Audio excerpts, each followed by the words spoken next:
Napagod ka na bang ilagay ang best version of yourself sa iyong social media?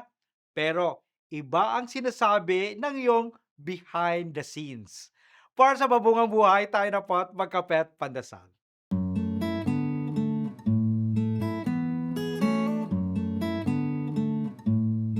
We often hide our true beliefs because we fear the judgment of our peers. Jesus speaks directly into that fear, reminding us that we are worth more than many sparrows and that nothing stays hidden forever. Living for the approval of others is a mental prison. But when we shift our focus to God's well done, we find a holy confidence. You don't have to be a people pleaser when you know you are already God pleased. He knows every hair on your head and loves the real you.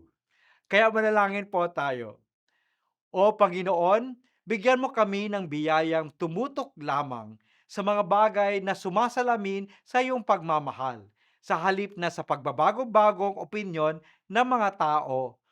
Amen.